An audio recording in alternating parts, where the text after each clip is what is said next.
Maritimiser les esprits et développer le sens marin, c'est s'assurer du meilleur rayonnement de cette école pour favoriser son attractivité en s'appuyant notamment sur sa nouvelle fondation et les projets qu'elle inspire. C'est également favoriser la meilleure ouverture de cette école en cultivant toutes les formes d'accompagnement.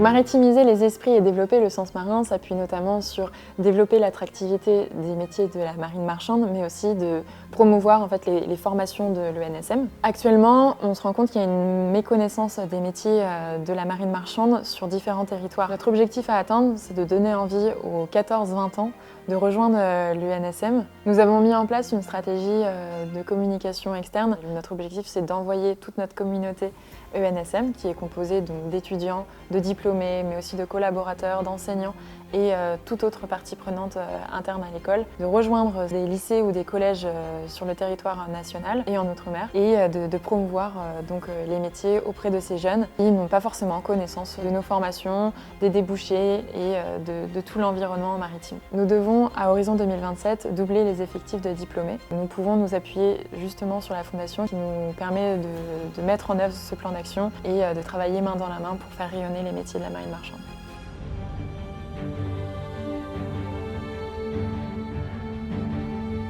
Aujourd'hui, le constat, c'est qu'on est à 15% d'étudiantes qui suivent le cursus en formation initiale. Ce chiffre-là, à lui seul, est un enjeu. En fait, l'idée, c'est de le voir progresser au fil de l'eau, voilà, qu'on puisse faire une augmentation progressive. Il nous faut encore un peu en gagner en maturité pour réussir à poser et à fixer les indicateurs qui vont nous permettre de prendre un peu la température de quelle est la place de l'ENSM par rapport à l'égalité professionnelle. Par contre, sans attendre ces indicateurs-là, on a déjà mis en place un collectif de référents qui porte sur la discrimination, la laïcité, l'égalité professionnelle, le handicap par exemple. Et on a commencé à se réunir pour justement voir comment on pouvait fonctionner ensemble et comment on pouvait pouvoir promouvoir aussi cette culture-là au sein de l'établissement. Parce que l'idée, c'est de formaliser notre volonté commune de pouvoir œuvrer pour un bien-être ensemble.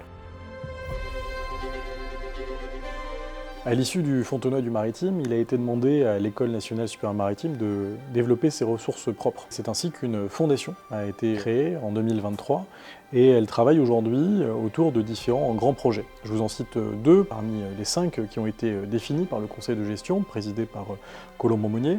Hydrocontest, un concours d'académies maritimes du monde entier qui viendront en septembre 2025 pour travailler sur la décarbonation, sur la digitalisation et préparer l'avenir du transport maritime. Un autre projet, celui de la mini-série, qui doit pouvoir attirer de nouveaux talents au secteur et mieux le faire connaître, précisément par une valorisation de celui-ci auprès du grand public.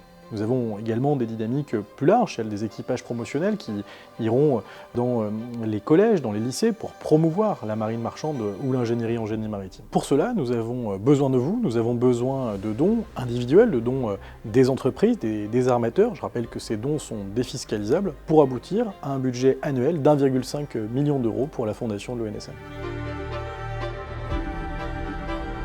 Le constat actuel, c'est que sur l'histoire de l'ENSM, on n'en sait pas grand-chose. Il n'y a rien d'écrit. Il y a une page Wikipédia sur laquelle on se réfère sans arrêt, mais c'est très insuffisant. Savoir d'où on vient, c'est à mon avis quelque chose de primordial. L'objectif à atteindre, donc, c'est de bien connaître notre histoire, et pour ça, il faut faire des recherches en histoire, et donc établir une thèse de recherche en histoire sur l'histoire de l'enseignement maritime, et peut-être de la formation des officiers plus précisément. Pourquoi est-ce que je porte ce projet? Parce que j'ai un œil critique sur les traditions, alors que l'histoire doit permettre de savoir d'où on vient pour savoir où est-ce qu'on veut aller.